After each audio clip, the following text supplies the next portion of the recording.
ایک سوال ہے آپ سے, جی سر. سوچ سمجھ کے جواب دیجیے. دنیا میں سب سے زیادہ مسلمانوں کو اگر چندہ کرنے کا موقع ملے تو وہ کہاں پہ سب سے زیادہ چندہ ہو سکتا ہے؟ تو جس جگہ زیادہ مسلمان اکٹھے ہوتے ہوں گے. کس جگہ؟ وہ تو بیت اللہ شریف ہی ہے. حرمین شریفین میں اگر چندے کی اپیل کی جائے تو سب سے زیادہ چندہ ہو سکتا ہے. لاکھوں لوگ روزانہ وزٹ کرتے ہیں. کیا آپ نے سنا کہ وہاں چندہ مانگا جا رہا ہے؟ نہیں. آپ ماشاءاللہ ہو کر آئیں, کسی نماز میں اعلان ہوا ہو کہ بھائی چندہ دیں؟ نہیں. کیوں؟ چندہ باکس بھی ہمیں کہیں مسجد کے باہر بھی نہیں نظر آیا. وجہ کیا ہے اس کی؟ بلکہ مسجدوں کے باہر ہم نے دیکھا کہیں کھجوریں رکھی ہوئی ہیں, کہیں اس طرح پانی رکھے ہوئے ہیں. ٹھیک ہے, لے جاؤ کچھ لے جاؤ. آپ دبئی چلے جائیں, آپ کو نہیں کہیں ترغیب ملے گی.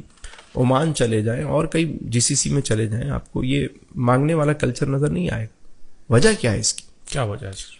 دیکھیے, حرم شریف کے سامنے نا جو کلاک ٹاور بنا ہوا ہے, جی جی, اس کلاک ٹاور کے اوپر ہی لکھا ہوا ہے, اس کے مین گیٹ پہ آپ دیکھیں گے لکھا ہوا ہے وقف فی الحرم. اس کلاک ٹاور میں کافی سارے 5 اسٹار 7 اسٹار ہوٹل ہیں اور بہت بڑا مال بھی ہے اس میں. مال بھی ہے. ان سب کی جو ارننگ آتی ہے حرم پہ خرچ ہو رہی.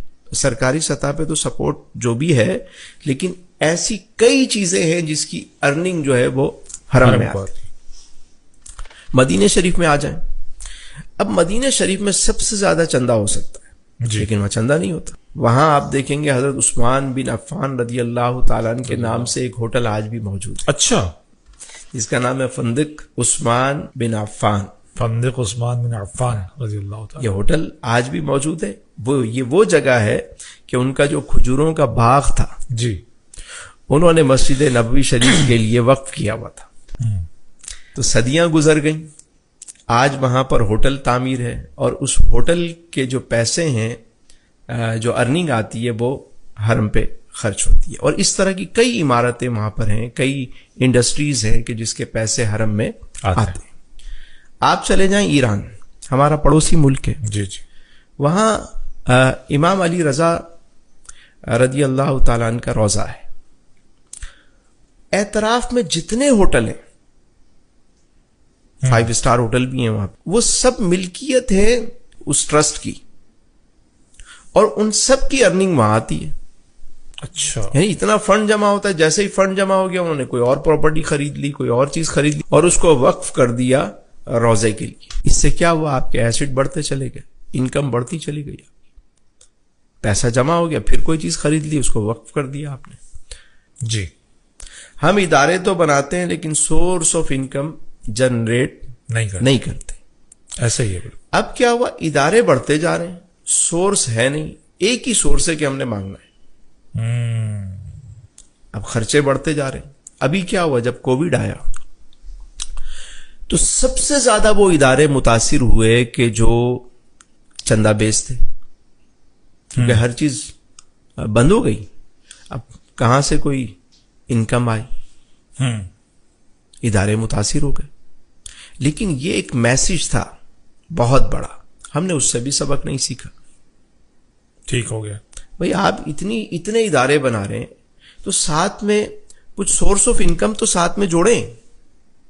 کوئی شادی ہال کھول لیں, کوئی ہوٹل کھول دیں, کوئی انڈسٹری کے لیے جگہ لے کے اس کو رینٹل پہ کر دیں, آپ کو مطلب انکم آتی رہے. آپ کے خرچے بڑھتے جائیں گے تو رینٹ بھی بڑھتا چلا جائے گا.